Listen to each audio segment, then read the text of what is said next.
Muy buenas tardes a todos, soy Héctor, ya sabéis que ando casi todos los días leyendo, dejándome la vista para traeros resúmenes de calidad de grandes obras de la literatura universal española y algún que otro ensayo. Hoy voy a empezar una serie de vídeos dedicados a la historia de la literatura universal. Ya sabéis que hice lo mismo con la literatura española, os dejo aquí el listado de reproducción, la lista de reproducción. Y hoy voy a empezar, como os decía, pues bueno, una serie de vídeos que supongo que serán como 5 o 6 vídeos dedicados a la historia de la literatura universal. Comenzamos con la literatura en Mesopotamia, India, Egipto, la Biblia y China.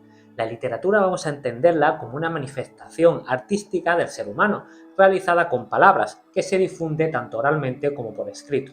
Podemos, según lo que nos ha llegado hasta ahora, situar el origen de la literatura en las primeras civilizaciones ubicadas en el próximo, Medio o Lejano Oriente. Tendremos por tanto la literatura sánscrita, la mesopotámica y la egipcia, sumando también la hebrea, china y árabe. La literatura antigua solía centrarse en aspectos míticos para explicar el mundo, junto con un aire religioso, por lo que esta literatura se compondrá principalmente de textos sagrados. Veamos algunos ejemplos. La literatura sánscrita. Podemos situar su origen en la India actual y parte de Pakistán. El sánscrito es la lengua indoeuropea más antigua de la que conocemos. Las manifestaciones más antiguas de la literatura india podemos situarlas hacia el 2500 a.C. Se pueden establecer dos grandes periodos. El más antiguo, el védico, que se llama así por el nombre del conjunto de libros conocidos como Vedas, es decir, ciencias, sabiduría. El periodo védico conserva tres grupos de obras. Primero, los Samhitas, compuesto por 4 colecciones: Rig Veda, Yagur Veda, Sama Veda y Atharvaveda. Atharvaveda. Voy a tener problemas con la pronunciación, me disculpáis, pero como lo voy poniendo aquí por escrito, pues lo veis mejor. El Rig Veda abarca los textos más antiguos y son un conjunto de himnos en verso. Aquí, por ejemplo, se plantea el origen caótico del mundo, en el que no existía día y noche. En segundo lugar, tenemos los Brahmanas.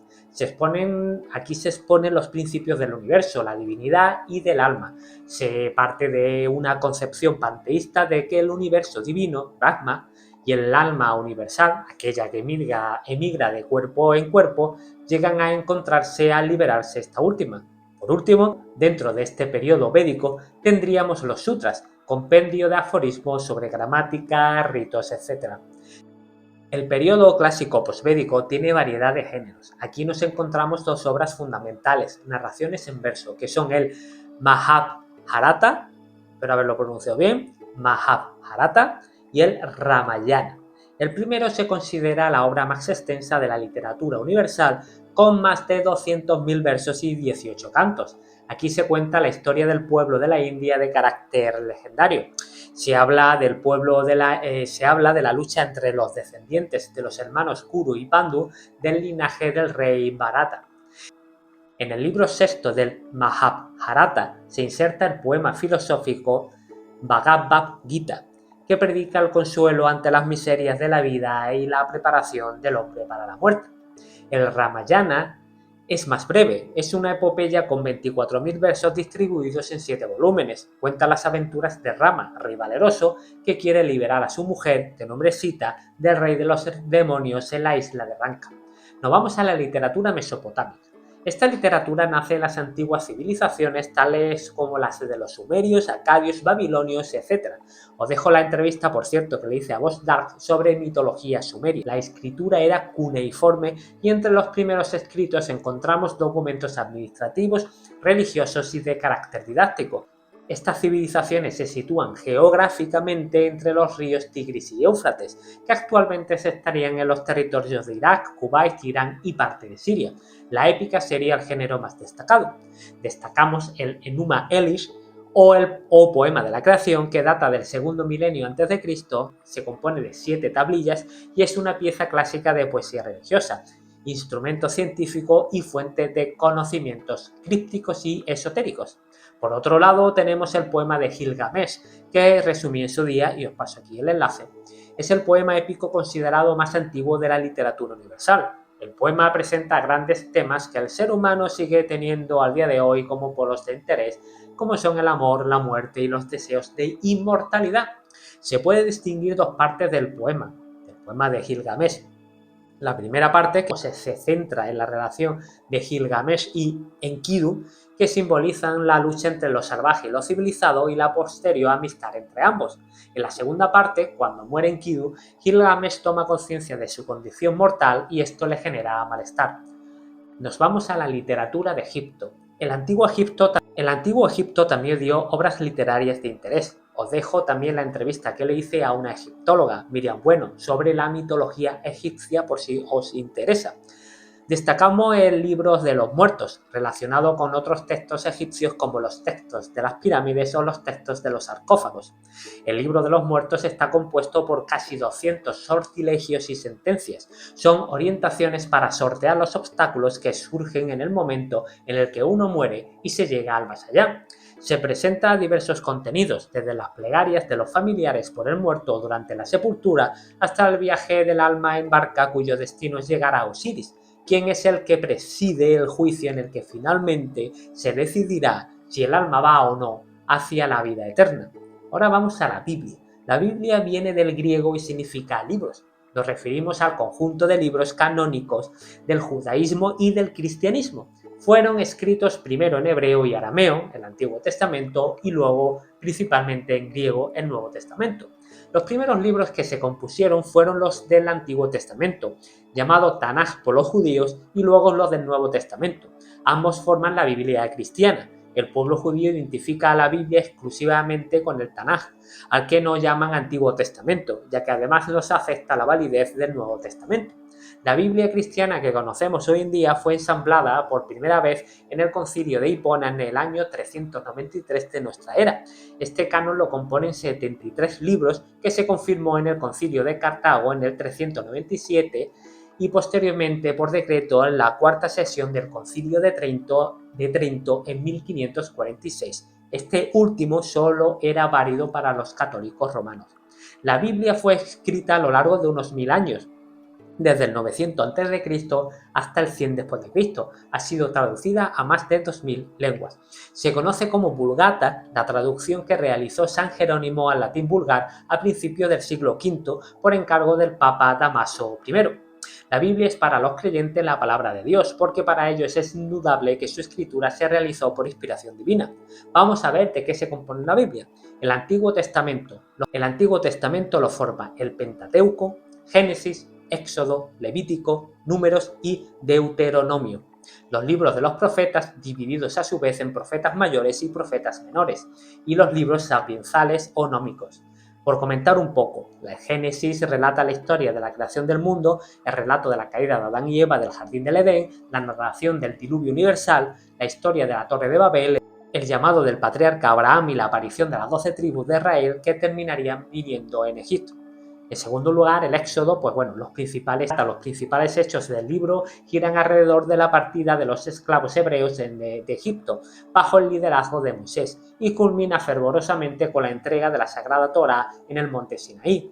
En Levítico, este libro trata los temas de las leyes referidas a los sacrificios, la consagración de los sacerdotes y las leyes referidas a la pureza y santidad, mayormente mandamientos para los grupos levitas y sacerdotales. Los Números, este libro narra los mandamientos dados durante la estancia en el Sinaí, el desierto de Cades Barnea y los llanos de Moab. Y por último, el Deuteronomio, este libro relata lo que sucedió desde la entrega de las tablas de la ley hasta la llegada a los llanos de Moab. Es considerado el discurso final de Moisés antes de morir. El Nuevo Testamento está escrito en griego casi totalmente y lo forman los siguientes libros: los 4 evangelios canónicos, San Mateo, San Marcos, San Lucas y San Juan. El evangelio de San Mateo está escrito en arameo, pero el resto en griego. También existen unos evangelios apócrifos, pero no fueron incorporados a la Biblia por no ser reconocidos por las iglesias cristianas. Según los expertos, fueron escritos en la segunda mitad del 1 después de Cristo, entre 35 y 60 años tras la probable muerte de Jesús de Nazaret. Pertenecen al género histórico-biográfico. Todos narran la vida, doctrina y milagros de Jesús. Podemos encontrar parábolas, discursos, diálogos, sátiras, himnos, etc. Luego tenemos los Hechos de los Apóstoles. Es la única historia de la Iglesia primitiva conservada y está redactada como si fuera un tratado histórico. En tercer lugar, encontramos en el Nuevo Testamento las 14 epístolas que escribió San Pablo durante sus viajes. Epístolas dirigidas a los romanos, corintios, gálatas, efesios, colosenses, tesalonicenses, a Timoteo, a Tito, a Filemón y a los hebreos. Su finalidad es dar instrucciones a los cristianos sobre el modo de comportarse y responder a sus inquietudes. En cuarto lugar, tenemos las 7 epístolas católicas, cuyos autores son Santiago, San Pedro, San Juan y San Judas. Se denomina católicas por ir dirigidas a todos los fieles en general y no a ninguna persona o comunidad cristiana en particular. El último libro de la Biblia sería el Apocalipsis de San Juan, escrito a finales del siglo I o principios del II. Las persecuciones romanas contra los cristianos se hicieron más cruentas en la época del emperador Domiciano. Es un libro profético y críptico. Su estructura es la siguiente: introducción y cartas a la iglesia. Se hace un llamamiento a todas las iglesias para que estén preparadas para lo que va a venir. En segundo lugar, el Cordero y los 7 sellos y trompetas. Abundan los símbolos numéricos, especialmente el 7. Por cierto, os dejo la entrevista que le hice a Mercedes Fisteus, en el que hablamos del número 7 y su simbolismo, entre otras cosas. Esta sección arranca con la descripción de los 4 jinetes del Apocalipsis, que trasladan plagas a la humanidad. Son caballos blanco, bermejo, negro y amarillo. Según la exégesis, representan y son alegorías de la conquista o la gloria, la guerra, el hambre y la muerte. Durante la apertura de cada sello se desarrollan visiones de catástrofes naturales que concluyen en el juicio final. Quiero decir, hay un libro con 7 sellos. La apertura de los 4 primeros liberan a los jinetes, el quinto y el sexto liberan las almas de los mártires y se origina un terremoto, y con el séptimo sello comienza el desarrollo de una serie de desastres anunciados por 7 trompetas y el surgimiento de una primera bestia que guerrea con 2 testigos. La tercera parte del Apocalipsis es el dragón y el combate, y la cuarta y la última es la Nueva Jerusalén, que concluye con la reconstrucción de la tierra y el cielo, así como de Jerusalén renacida como símbolo de la ciudad de Dios. Para finalizar este vídeo, que me quedo sin tiempo, os hablo de la literatura china, con libros tan interesantes como el I Ching, la obra de Confucio, que os paso vídeo que hice un directo en el que hablé de Confucio y de los analectas, y también el Tao Te Ching, que también hice un directo donde me metí en profundidad en este maravilloso libro. Y hasta aquí la primera entrega de Historia de la Literatura Universal. Si te gustó el vídeo, por favor, dale a like, reparte tu amor compartiendo este vídeo con amigos y familiares y por favor, suscribíos al canal porque así me ayudáis a crecer.